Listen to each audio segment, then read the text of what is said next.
Real quick, the Steelers, we had done the topic. Would you be more afraid of the Steelers with Russell Wilson or Justin Fields? Well, they got both. Yeah. They traded a conditional 6th-round pick for Justin Fields. How do you guys look at that move? Yeah. How it changes how you view the Pittsburgh Steelers?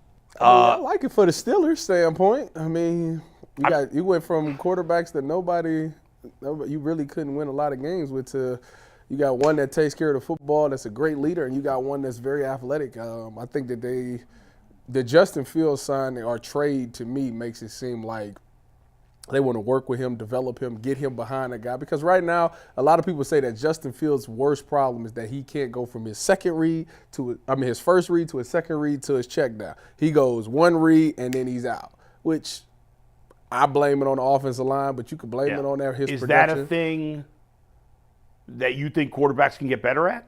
Or is that just a natural thing you have and you don't? I think that you could get better at it. If you know you're protected. Like, for his first couple of years, he only had a chance to look at one dude, and he had to take off running.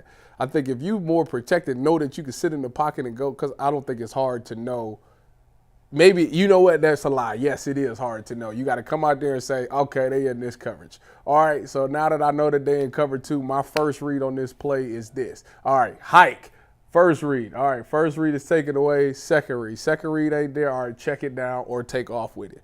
I think if you got the protection and you know that you not going to get hit, you'll be able to do those things. But if it's in the back of your mind, like, I only got like 2 seconds to get rid of this ball, no, you're not going to do that. So I think if Pittsburgh get their offensive line together and show him he gets the trust from them or he trusts them to do their job, I think he can be better than that. I know a lot of people are like, well, he's not consistent on his arm. But he does have the talent, the arm talent to make the throws because he's done it. I think the consistency comes from him being more comfortable in the pocket, quite frankly. I watched him at Ohio State. When he had a really good offensive line, he stood in the pocket and he made some really good throws. I think his career kind of fell into him becoming this scrambling quarterback because of him not having an offensive line, which is good for him because now that when he goes out there, defensive coordinator is going to say, or defenses period is going to say, hey, we got to spot this kid because he's a runner. But if he stands, I can stand in the pocket and show you my arm talent and make those passes. Now you got the dual threat thing going off, and that makes you that much more dangerous. You know, this man. I got to say, I tweeted yesterday about, the Steelers quarterback room, and it's, so much better than it was last year. Justin Fields is going to be their backup, and he's a good deal better than any of the 3 guys they had, in my opinion. I agree. And I was really surprised that there were a lot of Browns fans kind of embarrassing themselves on Twitter. What'd they say? They were like, well, the Broncos gave away Russell Wilson and Justin Fields, and they could only get a 6th-round pick. The Steelers aren't really that much better. Yes, they are. Yes, they are. Yes, they Here's are. the thing. The Steelers didn't have a legitimate starting quarterback on their roster, right? They didn't. Russell Wilson, whatever you think of Russ, he is a legitimate starting quarterback in the NFL. Yeah. You think he's number 12, you think he's number 18, you think he's number 20. I don't care. He's a legitimate starting mid-tier quarterback in the NFL on a perfect team because they like to run the ball, and Russell Wilson's at his best when they got a good run. When he's got a good defense and a good running game. Well, the Steelers have a good defense and a good running game. Yep. So he's a perfect fit.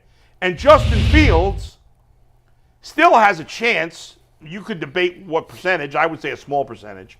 But I think there's at least a chance that he could still be a very good NFL quarterback. I like it. And that he's just been with the wrong team and the wrong coaches. And then if you had the right coach. Now, we know Mike Tomlin's a great coach, but Mike Tomlin's not an offensive guy. Right. So he's not going to get the most out of Justin Fields. And that's the biggest thing because Arthur Smith is the OC, right? Yes. And he butchered the Desmond Ritter thing in Atlanta. Now, Justin Fields is more talented I than agree with Ritter, that, yes. But still, he handled that offense pretty poorly. Yeah. I go back to this. You'll remember back in the day when they had Cordell Stewart. Yeah, sure. And they were mixing them kind of in. Charlie Batch and Tommy Maddox. Yeah, with Tommy Maddox. Yeah. And they're going to go back to that game plan, man. And I just don't think people understand. It's going to be like trail mix when you're dealing with the Steelers now.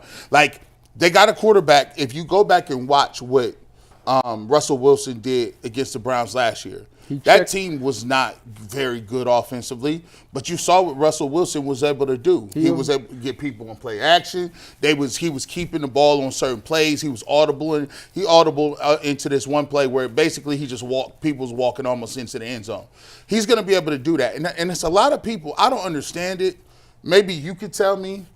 Besides the fact that Russell Wilson is like, a light-skinned, pretty-looking dude, and his wife is bad, his wife is hot. People love hating on it. They love hating on this man. It's weird. And it's crazy, like when they talk about the off-field stuff. What off-field stuff?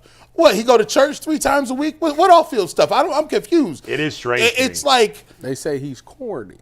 So what? Like, I mean, I ain't saying nothing. He is corny, but who cares? Do you want him to be a shooter? You guys got to make yourself. Like, you want him to be a shooter? Do you want him to put guns on the car seat, or do you want him to be corny? Do you want him to be? Are you asking me? I'm asking the world. I don't have a problem with him. All I'm saying is he's a great guy. He's a really great guy. He's going to come in there, and they're going to let the Steelers be the Steelers. Mike Tomlin going to have his little peacock strut going up and down with the aviators and the dog tags, and talk about the measurement of the Steelers.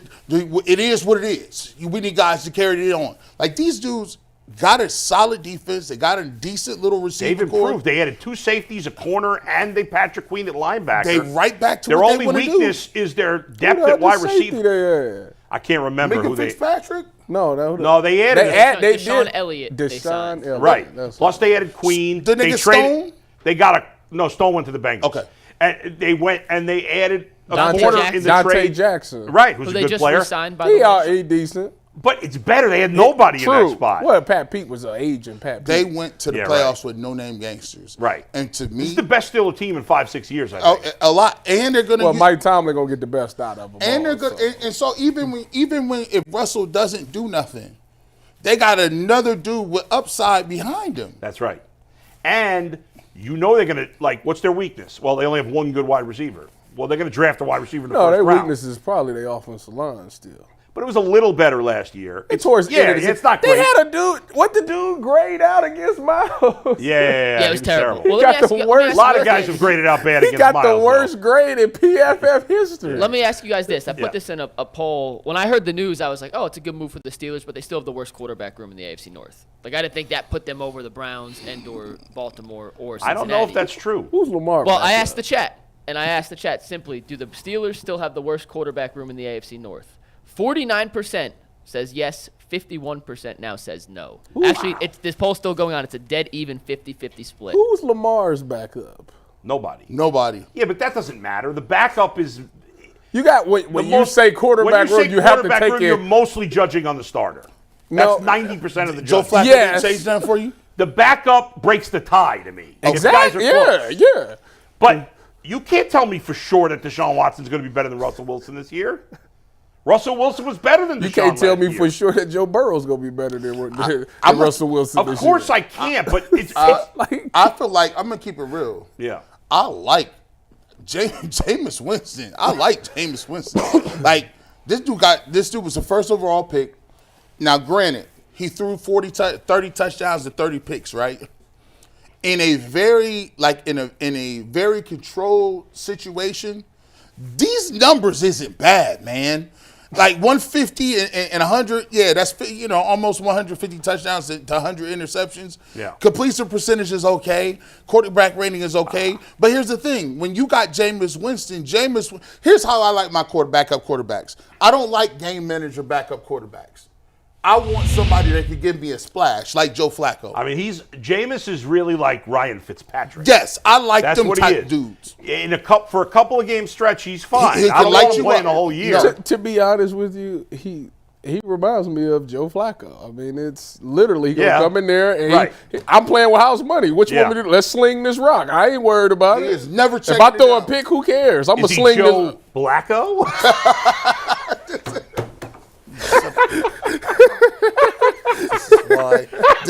This is why. That was very cheesy. That should be on. Watch the guys on Channel 3 who do their dad jokes every morning. That's kind of all those dad jokes that are not funny. Chudowski. The weather guy.